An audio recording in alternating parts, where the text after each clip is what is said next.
లక్ష్మీ కళ్యాణం 5వ భాగానికి స్వాగతం. దొంగలు పడ్డారని, నువ్వు ఒంటరిగా ఉన్నావని కబురు తెలియగానే నా పై ప్రాణాలు పైనే పోయాయిరా. ఏదో అదృష్టం బాగుండి వాళ్ళు నీ దొంగ రివాల్వర్ చూసి చెదిరిపోయారు. వాళ్ళు నీకంటే గనులై అసలు పిస్తోలు వెంట తెచ్చుకొని ఉంటే ఎంత ప్రమాదం జరిగేది చెప్పు. ఇలాంటి ప్రమాదకరమైన వ్యవహారాలలో ఎందుకు తలదూరుస్తావురా? మందలించాడు మాధవ్. బాధగా నిట్టూర్చాడు సింహం. నిజంగా దొంగలే వచ్చి నా తల బద్దలు కొట్టినా నేనింత బాధపడేవాడిని కాదురా. నిజం చెప్పాలంటే దొంగలెవరూ రాలేదు. ఆ మాటకొస్తే అసలు ఆ దొంగలనే వాళ్ళే లేరు. నోరావలించాడు మాధవ్. అది గమనించి మళ్ళీ మొదలుపెట్టాడు సింహం. నిజం మాధవ్, దొంగలెవరూ లేరు. సుబ్బారావు గారి కొడుకు వెంకటేశ్వర్లు తన మిత్రుడు చలం సహాయంతో దొంగతనం జరిపిస్తున్నాడు. ఆ డబ్బు గుట్టుగా జోబిలో వేసుకుంటున్నాడు. హనుమంతుని సోమయ్యని డబ్బాస చూపించి లొంగ తీసుకొని తన పని చేసుకుపోతున్నాడు. మనసులో దాచుకున్న విషయం చెప్పేశాడు.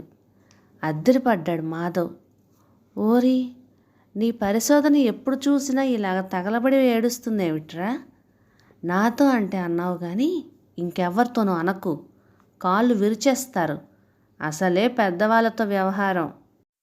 కాదురా మాధవ్, నేను చెప్పింది 100కి 100 పాళ్ళు నిజం అంటూ తను సేకరించిన వివరాలన్నీ వివరించాడు. ఆ షాక్ నుండి తేరుకోలేకపోయాడు మాధవ్. 6 నెలలు సొమ్ము చేసి అవ్వను కొట్టినట్లుగా అంత ప్లాను వేసి అంత శ్రమపడి తన డబ్బు తన దొంగతనం చేసుకోవడం ఎందుకురా అన్నాడు. ఏమో, కారణమేమిటో మరి. లోగుట్టు పిరుమాళ్లకే ఎరుక అనేశాడు సింహం. ఇద్దరూ ఇంటికి చేరారు.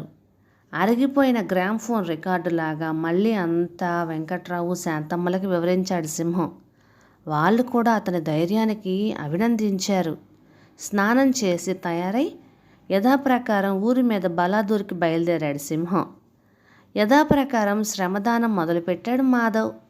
శాంతమ్మ గారి ఇంట్లో కనపడిన పనంతా ఓ రోజులో ముగించేసిన మాధవ్ మర్నాడు ఆవిడ వెంటపడ్డాడు. ఏదైనా పని చెప్పండి అంటూ. ఓపిగ్గా పనులు వెతికి మరీ అప్పచెప్పింది ఆవిడ.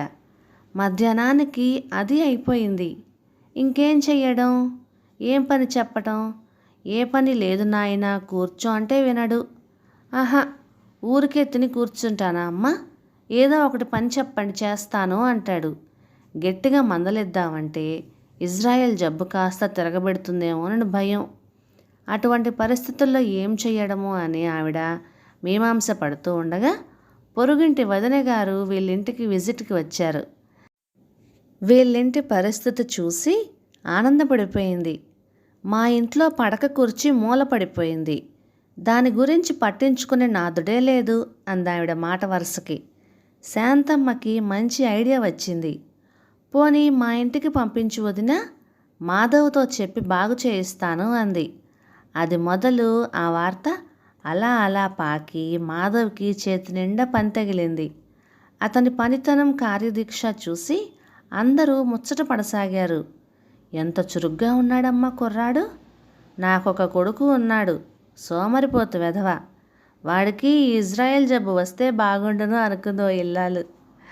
ఇంకా కరెంటు బిల్లులు కట్టడం వంటి పనులు కూడా చేసి పెడతాడేమోనని వాళ్ళంతా ఆశపడ్డారు. కానీ శాంతమ్మ వీల్లేదు అనేసింది. గేటు దాటి బయటకు వెళ్ళనివ్వను అని, అలా సింహానికి కూడా మాట ఇచ్చాను అని ఖచ్చితంగా చెప్పేసింది. అదే మహాభాగ్యంగా భావించి ఆనందపడ్డారు జనం. ఫలితంగా మాధవ్కి చేతి నిండా పని. అతనికి సుఖంగానే ఉంది. ఊరికే ఉండి తినడం కాకుండా ఆవిడకి, ఆవిడ ఫ్రెండ్స్కి సాయం చేయగలుగుతున్నందుకు ఆనందంగా ఉంది అతనికి. ఊళ్ళోకి వెళ్ళిన సింహం వంక అందరూ ఆరాధనగా చూశారు. రకరకాల ప్రశ్నలు వేశారు. ఆ పూట ఎక్కడికి వెళ్ళినా అదే టాపిక్. హీరో అయిపోయాడు సింహం. ఆ పూట కూరలు కోయించి బజారులో అమ్మించి వచ్చిన డబ్బు చూసుకొని ఆనందపడిపోయాడు సుబ్బారావు. ఎన్నాళ్ళయింది ఇంత డబ్బు కళ్ళ చూసి? ఈ మధ్యకాలంలో సగానికి సగం దొంగల పాలైపోవడమేగా అనుకున్నాడు. టౌన్ నుంచి తిన్నగా వెంకట్రావు ఇంటికే వెళ్ళాడు. సింహాన్ని పిలిచి 250 రూపాయలు చేతిలో పెట్టాడు.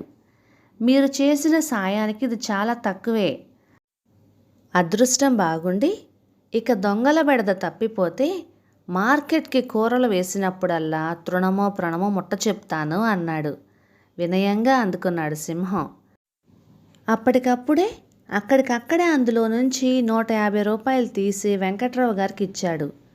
మీరు చూపుతున్న ఆదరణకు విలువ కట్టడం కాదు, మీ ఇంట్లోనే ఉంటున్నాము, తింటున్నాము, ఏదో నా శక్తికి తగినట్లు అనబోయాడు. అతని మాట అతని నోట్లో ఉండగానే దూసుకు వచ్చింది శాంతమ్మ. భర్త చేతిలోని డబ్బు లాగేసుకొని సింహం చేతుల్లో పెట్టేసింది. ఇక ఎప్పుడూ ఇలాంటి పని చెయ్యకు అంది సీరియస్గా. అది కాదమ్మా, ఏదో చెప్పబోయిన సింహాన్ని వారించింది. చూడు నాయనా, ఏనాడు చేసిన పాపమో కన్న బిడ్డను పోగొట్టుకున్నాం. ఇద్దరం ఒంటరిగా బ్రతుకుతున్నాం. మీరిద్దరూ వచ్చాక ఇంట్లో కాస్తంత సందడిగా ఉంది.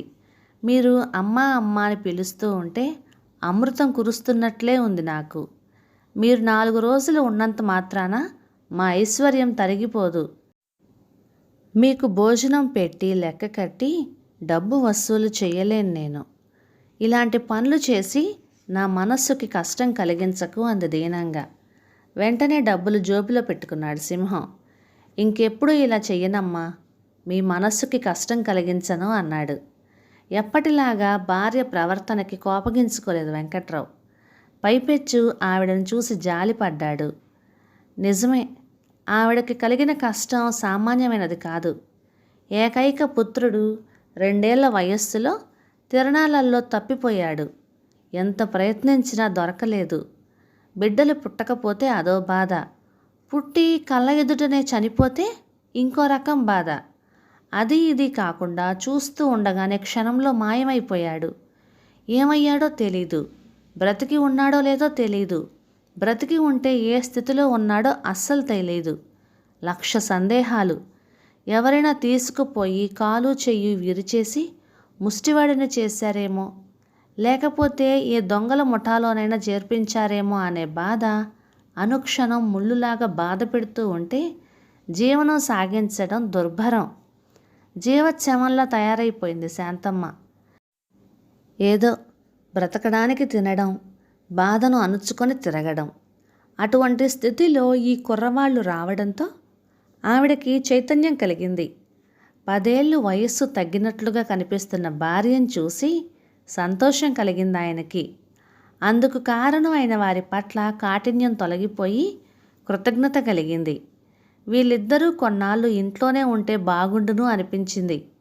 వాళ్ళ దగ్గర డబ్బు తీసుకోవాలనే ఆలోచన ఆయనకి లేదు. భార్య రాకుంటే ఆ పని తనే చేసేవాడు.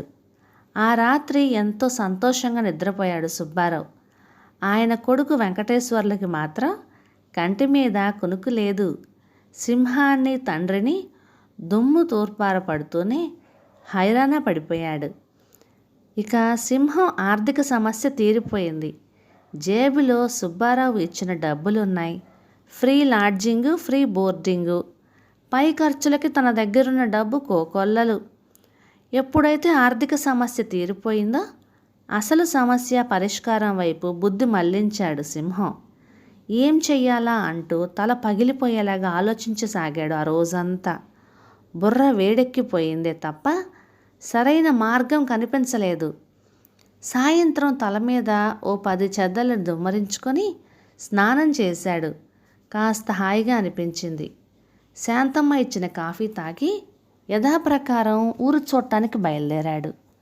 అలా ఓ రౌండ్ కొట్టి గుడికి వెళ్ళాడు. దేవుడి దర్శనం చేసుకొని పూజారి ఇచ్చిన తీర్థం తీసుకొని గుడి ఆవరణలో ఓ మూలగా కూర్చున్నాడు. ఆలోచనలు, ఒక్కటే ఆలోచనలు. నమస్కారం హఠాత్తుగా వినిపించింది.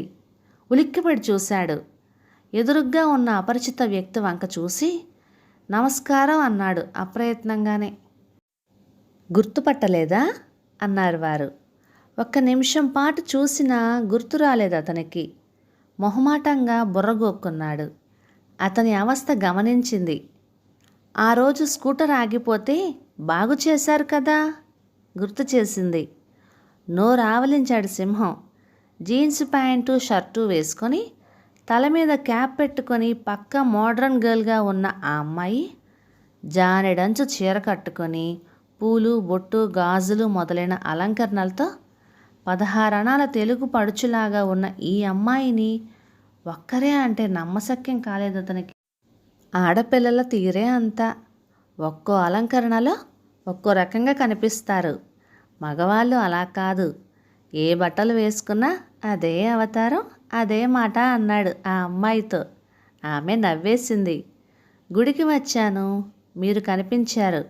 ఒకసారి హలో అందామని ఇలా వచ్చాను. ఏదో ఆలోచనలో ఉన్నట్లున్నారు, డిస్టర్బ్ చేశానేమో అంది. అబ్బే అదేం లేదండి, ఊరికే ఏం తోచక చేసే ఆలోచనలు అనేశాడు సింహం. అతనికి కాస్త దూరంలో కూర్చుంది. ఇద్దరూ కాసేపు పిచ్చాపాటి మాట్లాడుకున్నారు. హఠాత్తుగా గుర్తొచ్చింది సింహానికి. ఇంతసేపైనా మీ పేరేమిటో అడగనే లేదు నేను అన్నాడు. వసుంధర అని చెప్పింది. ఏం చేస్తుంటారు? మరో ప్రశ్న వేశాడు. డిగ్రీ పూర్తి చేశాను. ఇక తర్వాత చదవాలనిపించలేదు. ఉద్యోగం పట్ల కూడా ఆసక్తి లేదు. ఏదో నా శక్తానుసారం కష్టంలో ఉన్న వాళ్ళని ఆదుకోవాలనేది నా జీవితాశయం. అదే నా వ్యాపకంగా అలవాటు చేసుకున్నాను చెప్పింది వసుంధర. అతనికి ఏం అర్థం కాలేదు. వివరంగా చెప్పమన్నాడు. చెప్పాలంటే అదో పెద్ద కథ. వీలైనంత టూకీగా చెప్తాను. మా అమ్మ చాలా డబ్బున్న ఇంటివారి అమ్మాయి. మా తాతగారు చిన్నతనంలోనే అమ్మకు పెళ్లి చేశారు. మా నాన్నది చాలా పేద కుటుంబం. అయితే ఆయన తెలివితేటలు అమోఘం. తాతగారి సాయంతో నాన్నగారు చదువుకున్నారు. పై చదువులకు అమెరికా వెళ్ళారు. అప్పటికి మా అమ్మ నన్ను కడుపుతోనే ఉంది. నేను పుట్టి ఏడాది పిల్లనయ్యాక నన్ను తీసుకొని అమెరికా వెళ్ళిందమ్మ. అమెరికా తలుకు బెలుకుల పట్ల వ్యామోహం పెంచుకున్న నాన్నగారికి నూనె రాసి బిగించి జడవేసుకొని కాళ్లకు పట్టీలు ముక్కు పుడకతో తిరుగుతూ ఏమాత్రం చదువురాని మా అమ్మను చూస్తే విసుగు కలిగింది. ఆయన అనాదరంగా చూస్తున్నా, వేరే స్త్రీలతో సంబంధం పెట్టుకున్నా సహించింది మా అమ్మ. ఎప్పటికైనా నా భర్తలో మార్పు వస్తుందని, తన జీవితం బాగుపడుతుందని ఆశగా ఎదురు చూసింది. కొత్త వాతావరణం, కొత్త మనుష్యులు, భాష రాదు, భర్త అనాదరణ అన్నీ ఏకమై ఆవిడకు మనశ్శాంతి దూరమైంది. మనోవ్యాధికి లోనై అనారోగ్యం పాలైంది. అక్కడే కన్నుమూసింది. తాతగారి దుఃఖం వర్ణనాతీతం. ఆయన పదే పదే కోరగా నన్ను ఇక్కడికి పంపేశారు మా నాన్నగారు. అప్పటికి నాకు 5 ఏళ్ళు. మద్రాస్ ఎయిర్పోర్ట్లో నన్ను రిసీవ్ చేసుకున్నారు తాతగారు. అప్పటి నుంచి ఆయన దగ్గరే ఉన్నాను, ఆయన దగ్గరే పెరిగాను. తల్లి తండ్రి అన్నీ ఆయనే. కూతురి విషయంలో చేసిన పొరపాటు నా విషయంలో జరగకుండా జాగ్రత్త పడ్డారు. ఏ విధమైన ఆంక్షలు లేకుండా స్వేచ్ఛగా పెంచారు. నా జీవితాన్ని నా ఇష్టం వచ్చినట్లుగా మలుచుకునే అపూర్వమైన అవకాశం ఇచ్చారు. చదువు పూర్తయింది, పుష్కలంగా డబ్బుంది. ఉద్యోగం చేసి సంపాదించాల్సిన అవసరం లేదు.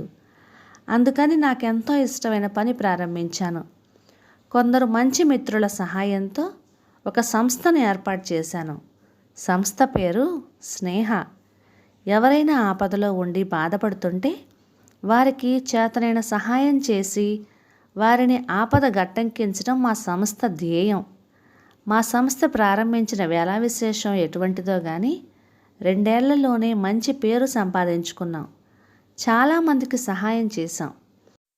చెప్తుంటే వసుంధర కళ్ళు గర్వంతో మెరిశాయి. ఆవిడ చెప్పిందంతా శ్రద్ధగా విన్నాడు సింహం. సహాయం అంటే ఏ విధంగా? ఆర్థిక సహాయం చేస్తారా అని అడిగాడు. కాదు కాదు, వివరంగా చెప్తాను. స్వతంత్రం వచ్చి ఇన్నాళ్ళైనా టెక్నాలజీలో ఎంతో ప్రగతి సాధించిన సగటు ఆడపిల్ల జీవితం మాత్రం అధ్వానంగానే ఉంది. కట్నాలు తెమ్మని కాల్చుకు తినడం, తాగి వచ్చి భార్యను చావబాదటం వంటి విషయాలు మన సమాజంలో సర్వసాధారణం. అలాంటి వారికి సహాయం చేయటం మా పని. మా ఫ్రెండ్స్ చాలామంది ఉన్నారు. వాళ్ళంతా ఈ పని మీదే ఉంటారు. ఇలాంటి కేసు ఎక్కడైనా ఉందని వారికి తెలిస్తే వెంటనే స్నేహకి తెలియచేస్తారు. వెంటనే మేము వెళ్ళి ఆ వ్యవహారం కూలంకషంగా పరిశీలించి వారికి నచ్చచెప్పి, వినకపోతే బెదిరించి, అదీ కాకపోతే దండించైనా సరే దారిలో పెడతాం చెప్పింది వసుంధర. అంతా వింటున్న సింహానికి ఎగిరి గంతెయ్యాలనిపించింది. తను ఉన్న పరిస్థితిలో వసుంధరతో పరిచయం కలగడం ఏదో నిధి దొరికినంత సంతోషం కలిగింది అతనికి. నమ్మశక్యం కాలేదు.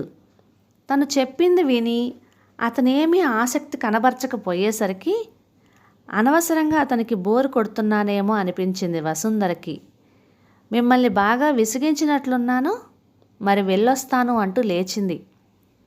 అరెరే, ఆగండి, కంగారుగా ఆపేశాడు సింహం.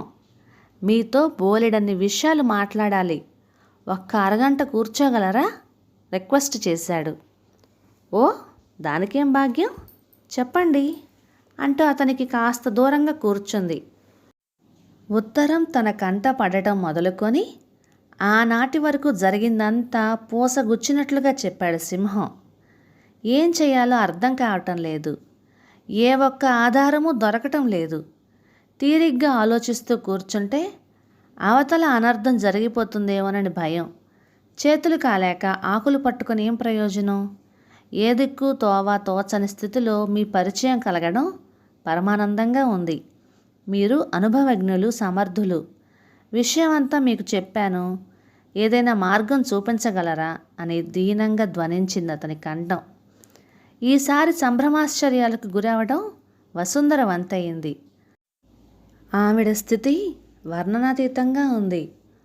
పొరుగుల్లో సంస్థను స్థాపించి తను తన ఊరిని నిర్లక్ష్యం చేశాననే పశ్చాత్తాపం, ముక్కు మొహం తెలియని వ్యక్తి కోసం, ఆవిడ ప్రాణాలు కాపాడడం కోసం తపన పడుతున్న సింహం పట్ల గౌరవం, అంతకుముందు ఎన్నడూ ఎదురుపడని క్లిష్టమైన ఈ సమస్యని ఎలా పరిష్కరించుకోవాలా అనే ఆలోచన అన్నీ ఏకమై మౌనంగా ఉండిపోయింది.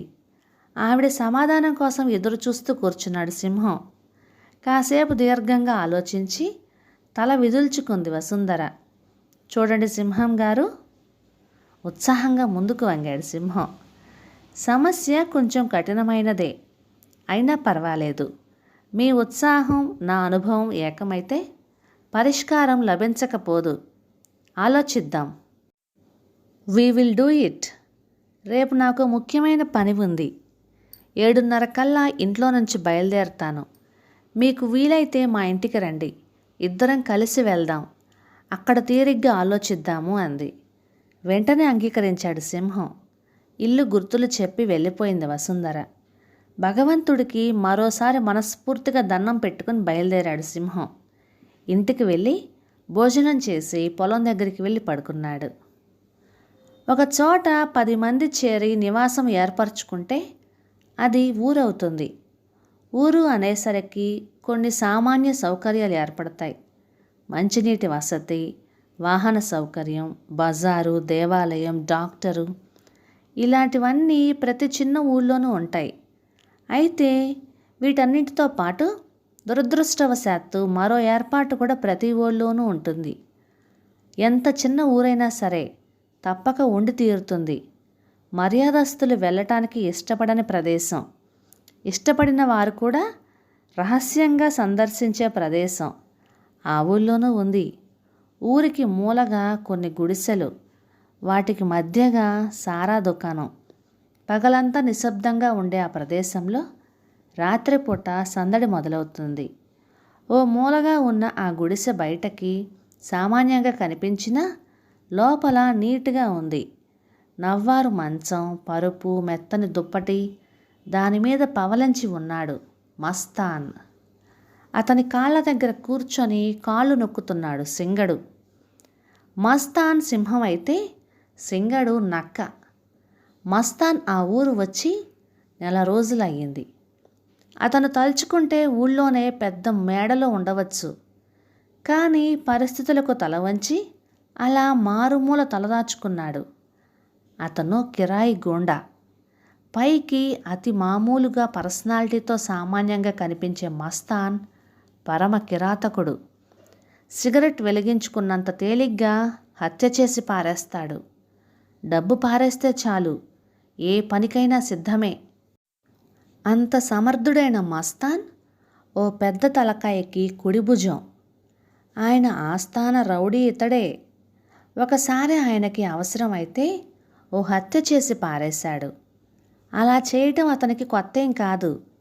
అలా ఎన్ని హత్యలు చేశాడో అతనికి గుర్తే లేదు. అయితే కాలం కర్మం కలిసిరాక కాస్త చిరాకు వచ్చి పడింది. పట్టపగలు ఇతడు హత్య చేస్తుండగా చూసిన జనంలో ఇతడి బాస్కి బద్ధ శత్రువులైన మరికొందరు పెద్ద తలకాయలు కూడా ఉండడంతో గొడవ జరిగింది. వాళ్ళు అదంతా చూశారని, మస్తాన్ని గుర్తుపట్టారని మస్తాన్ యజమానికి తెలిసింది. ఆయన గాబరా పడ్డాడు. అవతలి వాళ్ళు కూడా సామాన్యులు కారు, గట్టి పట్టుదల మీద ఉన్నారు. తీగ కదిలిస్తే డొంకంతా కదులుతుంది. మస్తాన్ పట్టుబడితే ప్రమాదం ముంచుకొస్తోంది. అందుకని మస్తాన్ని ఊరికి దూరంగా అజ్ఞాతవాసానికి పంపించేశాడు. ఈ గొడవ అంతా సద్దుమణిగేదాకా అక్కడే ఉండమన్నాడు.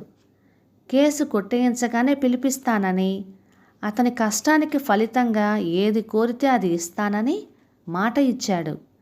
ఆయన మాట మన్నించి అజ్ఞాతవాసం వచ్చేశాడు మస్తాన్. డబ్బుకి లోటు లేదు. తిండి, తీర్థం, మిగిలిన అవసరాలన్నీ తీరిపోతున్నాయి. బాగానే గడిచిపోతున్నాయి రోజులు. డబ్బున్న జల్సారాయుడు కాబట్టి అతని చుట్టూ గుంపు చేరింది. అందులో ముఖ్యుడు సింగడు. మస్తాన్ తినగా మిగిలింది తింటూ, తాగగా మిగిలింది తాగుతూ అతని సేవ చేసుకుంటూ బ్రతుకుతున్నాడు. సింగడి తర్వాత కాస్త చెప్పుకోదగిన వారిలో ముఖ్యుడు వెంకటాచలం.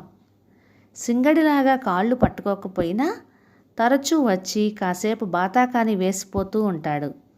ఎవరెంత దగ్గరైనా మస్తాన్కు సంబంధించిన వివరాలు మాత్రం ఎవరికీ తెలీదు. ఎందుకు వచ్చాడో, ఎన్నాళ్ళు ఉంటాడో ఏమీ తెలియవు. ఏమిట్రా ఊళ్ళో కబుర్లు? అలవాటు ప్రకారం ప్రశ్నించాడు మస్తాన్. ఊళ్ళో అందరి గురించి క్షుణ్ణంగా తెలుసు సింగడికి. బూరలు, చిన్న చిన్న బొమ్మలు, రిబ్బన్లు మొదలైనవి అమ్మడం వాడి వృత్తి. ఊళ్ళో కబుర్లు, ముఖ్యంగా ఆడవాళ్ళ గురించి పసందుగా కబుర్లు చెప్పటంలో సింగడు ఎక్స్పర్ట్. వాడి కబుర్లంటే పడి చస్తాడు మస్తాన్. ఏమిటి, నలుగురిని ఒక్కడే ఎదిరించాడా? ఆశ్చర్యంగా అడిగాడు. అవునండి, ఆయన దగ్గర పిస్తోల్ కూడా ఉందిట. ఇలా దొంగల్ని పట్టడం ఆయనకి బాగా అలవాటుట అని చెప్పాడు సింగడు. అతనెవరో ఏమిటో అడిగాడు మస్తాన్. వివరంగా చెప్పాడు సింగడు. తల పంకించి ఆలోచిస్తూ ఉండిపోయాడు మస్తాన్. ఇక అక్కడ తెల్లవారింది. సుబ్బారావు రోజు కన్నా కాస్త ముందే లేచాడు. అమ్మాయి, లక్ష్మి లేచిందా చూడు. లేవకపోతే లేపమ్మా అన్నాడు కోడలితో. రొసరొసలాడింది సావిత్రి. ఉన్న చాకరీ చాలక ఇక మేలుకొలుపులు కూడా పాడాలా?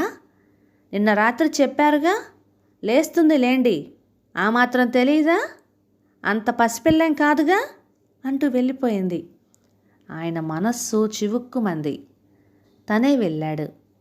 హాయిగా నిద్రపోతున్న కూతుర్ని చూసేసరికి బాధ కలిగింది ఆయనకి. ఏమిటో తల్లి లేని పిల్ల, ఓ ముద్దు ముచ్చట లేదు సరికదా, సాధింపులు వేధింపులు.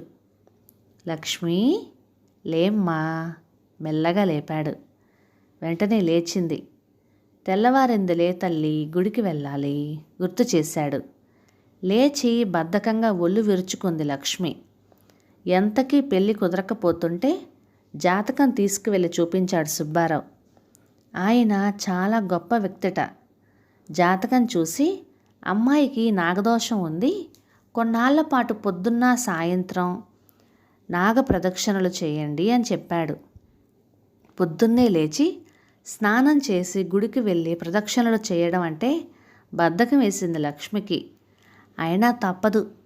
తన పెళ్లి కోసం ఏం చెయ్యమన్నా సిద్ధమే తను. ఎందుకంటే తన పెళ్ళైతే తండ్రి బరువు తీరిపోతుంది, ఆయనకి మనశ్శాంతి కలుగుతుంది. బద్ధకం వదిలించుకొని లేచి స్నానం చేసి కాఫీ కూడా తాగకుండా పూజ సామాగ్రి పట్టుకొని గుడికి బయలుదేరింది. తెల్లవారగానే లేచి రెడీ అయిపోయి వసుంధర చెప్పిన సమయానికి కాస్త ముందుగానే ఆవిడ ఇంటికి వెళ్ళాడు సింహం. ఆదరంగా ఆహ్వానించింది వసుంధర. తాతగారికి పరిచయం చేసింది. అందరూ కలిసి బ్రేక్ఫాస్ట్ తీసుకున్నారు. సింహం, వసుంధర బయటికి వచ్చారు. మీరు డ్రైవ్ చేస్తారా? స్కూటర్ తీస్తూ అడిగింది. నాకు స్కూటర్ డ్రైవింగ్ రాదండి, సైక్లింగ్ మాత్రమే వచ్చు చెప్పేశాడు సింహం. అది వస్తే ఇది నేర్చుకోవడం ఈజీ, వచ్చేటప్పుడు నేర్పుతాను హామీ ఇచ్చింది వసుంధర. గంటన్నర ప్రయాణం. సిటీ మధ్యలో ఓ 2 అంతస్తుల భవనంలో మేడ మీద ఉంది స్నేహ కార్యాలయం. చాలా సింపుల్గా ఉంది. టేబుల్, దానికి ఎదురుగా కుర్చీలు, పక్కగా ఒక బెంచ్, బల్ల మీద ఫైళ్ళు, టెలిఫోను, గోడ మీద దుర్గాబాయ్ దేశ్ముఖ్, సరోజినీ నాయుడు, ఇందిరాగాంధీ, మదర్ తెరెసా చిత్రపటాలు. ఒక ఆఫీస్ బాయ్ కూడా ఉన్నాడు. అతను వసుంధరకి నమస్కారం పెట్టాడు. సింహాన్ని కూర్చోమని చెప్పి అటాచ్డ్ టాయిలెట్లోకి వెళ్ళి మొహం కడుక్కొని రేగిపోయిన తల దువ్వుకొని వచ్చి కుర్చీలో కూర్చుంది. మీరు కాస్త ఫ్రెష్ అవ్వండి అని చెప్పింది అతనితో. అతను మొహం కడుక్కొని వచ్చేసరికి కాఫీలు వచ్చాయి. ఇంకెవరూ లేరు, మీరొక్కరేనా అని అడిగాడు. ఉండటం చాలామంది ఉన్నారు, కానీ వారందరికీ ఉద్యోగాలు, చదువులు ఉన్నాయి. అందుకని ప్రతిరోజు రారు. అసలు రెగ్యులర్గా రావాలనే నియమం ఏమీ లేదు. అవసరం అయినప్పుడు వస్తే చాలు. అది వీలవ్వకపోతే కబురు అందిస్తే చాలు. తీరిగ్గా ఉన్నవాళ్ళం ఎవరో ఒకరం ఆ పని చూసుకుంటాం. ఈ పూట ఒక వ్యక్తి వస్తాడు ఇక్కడికి, మా వాళ్ళు తీసుకొస్తారు. అతని వివరాలు ఈ ఫైల్లో ఉన్నాయి, చదవండి అని ఇచ్చింది. ఆసక్తిగా అందుకున్నాడు సింహం. అందులో వివరాలు క్లుప్తంగా ఉన్నాయి. అతని పేరు గోపాలకృష్ణ, భార్య పేరు తులసి. వారి వివాహం జరిగి 1 ఏడాది అయ్యింది. కట్నం డబ్బులు తేలేదని భార్యని టార్చర్ చేస్తున్నాడు అతను. తిట్టడం నుండి కొట్టే స్టేజికి వచ్చాడు. ఆ విషయం తెలుసుకున్న స్నేహ సభ్యుడు మనోహర్ తులసిని కలుసుకొని తను విన్నదంతా నిజమని రుజువు చేసుకున్నాడు. స్నేహ ఫైల్లోకి చేరింది ఆ కేస్. ఇప్పుడు ఏం చేస్తారు? అతడిని తీసుకొచ్చి ఏం చేస్తారు? 4 తగిలిస్తారా? కుతూహలంగా అడిగాడు సింహం. అది ఆఖరి మెట్టు. అన్ని దారులు మూసుకుపోయి గత్యంతరం లేకపోతే అప్పుడు అందాక వెళ్ళడం. మన సమాజంలో పెళ్ళైన స్త్రీకి భర్త అండ ఉంటే లభించే గౌరవం ఒంటరిగా ఉంటే లభించదు. అదీగాక మన సంఘంలో వివాహానికి పవిత్రత, విలువ, గౌరవము ఉన్నాయి. పాశ్చాత్య దేశాలలో లాగా చీటికి మాటికి విడాకులు, పునర్వివాహాలు మనకు లేవు. కాబట్టి వివాహ బంధాన్ని కాపాడి ఒక సంసారాన్ని నిలబెట్టడానికి సాయశక్తిలో ప్రయత్నిస్తాను చెప్పింది వసుంధర. వీళ్ళు మాట్లాడుతూ ఉండగానే 2 యువకులు వచ్చారు. అందులో ఒక అతన్ని మనోహర్గా పరిచయం చేసింది వసుంధర. రెండో వ్యక్తిని గోపాలకృష్ణగా పరిచయం చేశాడు మనోహర్. అతి మామూలుగా ఉన్నాడు గోపాలకృష్ణ. చిరాగ్గా దుమదుమలాడుతూ ఉన్నాడు. కూర్చోండి అంటూ మర్యాద చేసింది వసుంధర. ఏం తీసుకుంటారు? Coffee, cool drink? ఏమీ వద్దు నాకు. అవతల నాకు బోలెడన్ని పనులున్నాయి. ఎందుకు పిలిచారో చెప్పండి త్వరగా చిరాకు పడ్డాడు గోపాలకృష్ణ. మా వల్ల మీకు ఇబ్బంది కలిగిందనుకుంటాను. I'm sorry. మీతో కాస్త మాట్లాడాలని పిలిపించాను శాంతంగా చెప్పింది వసుంధర. త్వరగా చెప్పండి విసుక్కున్నాడు అతను. చూడండి గోపాలకృష్ణ గారు, మీ భార్యతో మీ ప్రవర్తన సరిగా లేదని, ఆవిడని బాధలు పెడుతున్నారని మాకు నమ్మకంగా తెలిసింది. దానికి మీరేం సంజాయిషి చెప్తారు? సూటిగా అడిగింది. విసురుగా లేచి నిలబడ్డాడు గోపాలకృష్ణ.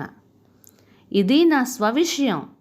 నా భార్యని నేను కొట్టుకుంటానో చంపుకుంటానో నా ఇష్టం. అడగడానికి మీరెవరు? అసలు ఇలా నన్ను పిలిపించి నిలదీయడానికి మీకెంత ధైర్యం? మండిపడ్డాడు అతను. అతని భుజం పట్టి కోలేశాడు మనోహర్. చూడు చిట్టి తండ్రి, ఆ రోజులు పోయాయి నాయనా. కొట్టడానికి, చంపటానికి నీ భార్య కుక్కపిల్లో కోడిపిల్లో కాదు, నీలాంటి మనిషి. మీ ఇద్దరూ అన్యోన్యంగా కాపురం చేసుకుంటూ ఉంటే నీ కాపురం నీ స్వవిషయమే. ఎప్పుడైతే క్రూరత్వానికి దిగావో నీ బ్రతుకు బజారున పడినట్లే. నిలదీసి అడగడానికే కాదు, నిన్ను పోలీసులకి పట్టించే అధికారం కూడా మాకుంది అన్నాడు తీక్షణంగా. అతడిని వారించింది వసుంధర. చూడండి గోపాలకృష్ణ గారు, మీరు సారాలు తాగి బ్రాకెట్లో ఆడి పెళ్ళాన్ని తన్నే రకం కాదు. చదువుకున్నారు, ఉద్యోగం చేసుకుంటున్నారు. అన్నీ తెలిసిన మీరు ఇలా పశువులాగా ప్రవర్తించడానికి ఏదో బలమైన కారణం ఉందని నా అనుమానం. పరిస్థితులు మనిషిని రాక్షసుడిని చేస్తాయి. అందుకే మిమ్మల్ని పిలిపించి అడుగుతున్నాను. నన్ను ఒక ఫ్రెండ్గా భావించండి. మీ బాధ ఏమిటో చెప్పండి ఆదరంగా ప్రశ్నించింది. అంత మండిపోతున్న వాడల్లా చల్లగా చల్లారబడిపోయాడు గోపాలకృష్ణ. ఏం చెప్పమంటారండి, అంతా నా కర్మ, నా జీవితమే నాశనం అయిపోయింది అన్నాడు దీనంగా. మాతో చెప్పండి, చేతనైతే సహాయం చేస్తాం, ధైర్యం చెప్పింది వసుంధర. గోపాలకృష్ణ ఏం చెప్పాడు? ఆయన సమస్యని వసుంధర ఏ విధంగా పరిష్కరించింది? సింహం సమస్యకి వసుంధర సహాయపడుతుందా? లక్ష్మిని కాపాడగలిగారా? ఎలా? ఇవన్నీ తరువాయి భాగంలో చూద్దాం. ఇక ఈ కథలు మీకు నచ్చినట్లయితే లైక్ చేయండి, షేర్ చేయండి, సబ్స్క్రైబ్ చేయండి. Thank you.